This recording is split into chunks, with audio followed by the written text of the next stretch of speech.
os estudiosos não compreenderam o que aconteceria no santuário celestial, porque consideraram a terra como santuário. Deus precisava chamar a atenção dos habitantes da terra para aquilo que aconteceria no santuário celestial, dando início ao último processo do ministério de Cristo no santuário. Percebem? A volta de Cristo foi o que eles descobriram, mas de fato o que Deus queria que eles parassem para analisar era o que aconteceria no santuário celestial. E eles descobriram isso um pouco depois, né? Então o valor e a importância está no cumprimento da profecia de Daniel 8,14, do ministério de Cristo, dando início à última fase da sua intercessão no santuário celestial por meio do juízo investigativo. Muito. Vamos lá. Jesus e a tal segunda fase no santuário celestial, juízo investigativo. Renato Stencil, que é o guardião, é o leão de chácara de Ellen White no Brasil, tá? Vamos lá. Próximo. O Novo Testamento, deixa eu aumentar aqui para vocês. O Novo Testamento, ouça, adventista. O Novo Testamento esclarece que Cristo entrou no verdadeiro santuário celestial ao subir aos céus. Hebreus 9, 24 e 28.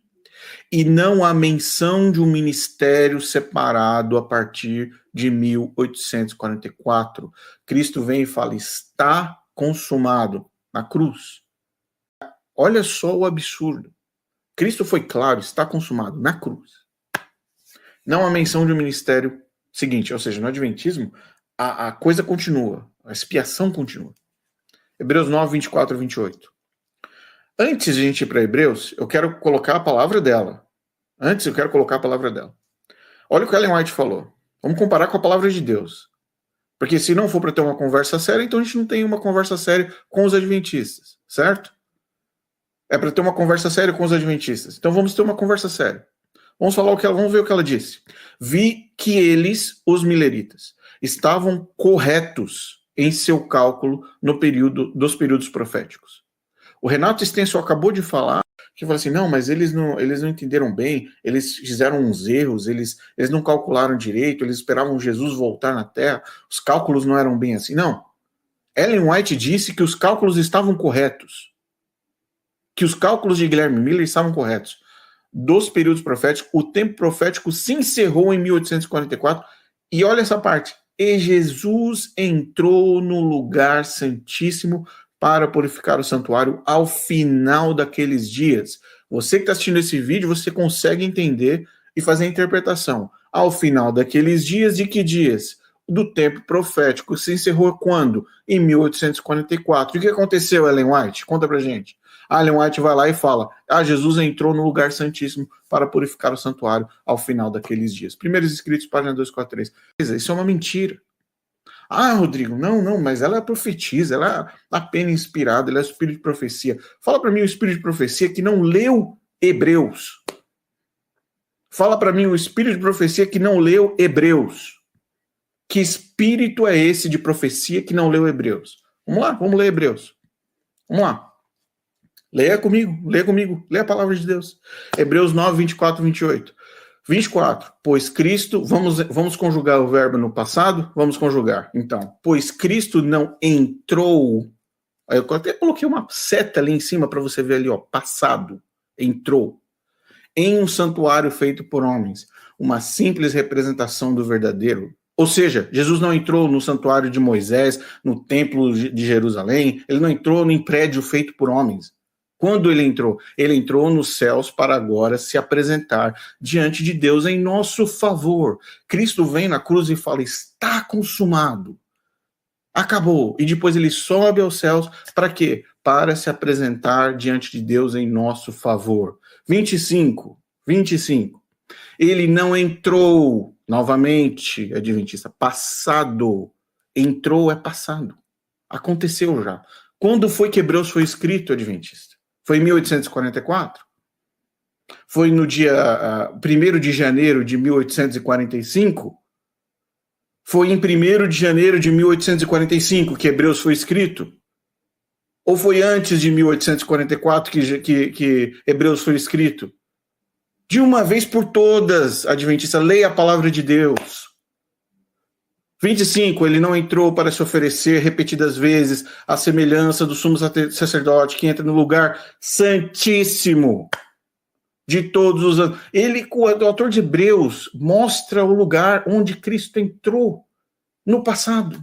Não, volta aqui para a Pena Inspirada. A Pena Inspirada falou, não, ele entrou para purificar o santuário ao final daqueles dias, 1844, adventista. Você não lê a Bíblia. Adventista nenhum nessa terra, nesse planeta, pode ser chamado de povo da Bíblia, porque está escrito aqui. Quando ele entrou. Está escrito aqui onde ele entrou. O livro foi escrito antes de 1844. O verbo está sendo conjugado no passado. Eu oro para que Cristo quebre essas escamas dos seus olhos de uma vez por todas pela palavra de Deus, não pela palavra de uma visionária possessa do século XIX, mentindo na sua cara. Ela mente na sua cara e você fala, isso aqui é profetiza. Cristo precisaria sofrer, continuação do 26. Se fosse assim, ou seja, se ele tinha que entrar no santuário feito por homens, fazer sacrifício ali toda vez que pecasse, fazer o processo judaico como um qualquer, como eu e você, como um judeu qualquer.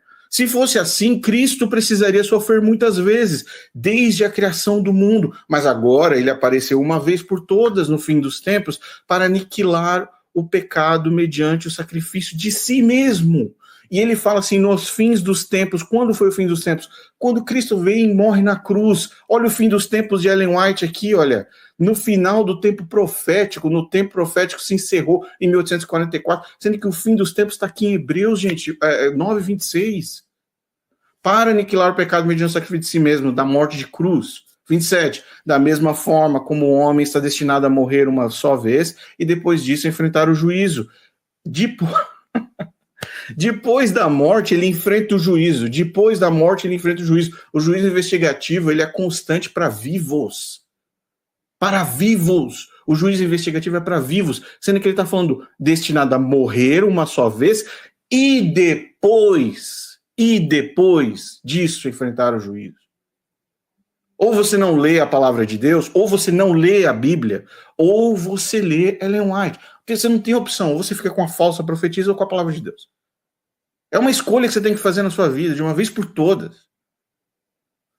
28. Assim também Cristo foi oferecido em sacrifício uma única vez para tirar os pecados de muitos, e muito se aparecesse segunda vez, e aparecerá futuro segunda vez, não para tirar o pecado, mas para trazer salvação aos que o guardam. Leia Hebreus. Eu gosto de uma frase que um pastor fala o seguinte: se você não escolhe a Bíblia como sua única autoridade, a sua autoridade vai ser outra pessoa. Vai ser outro pastor, outro bispo, outra profetisa, vai ser outra coisa. Se a Bíblia não for a sua autoridade, meu amigo, você está no sal. Porque olha onde você vai cair. Na boca do tigre. Como diz o nosso Leandro Quadros. Então, tá aqui Hebreus. Tá bom?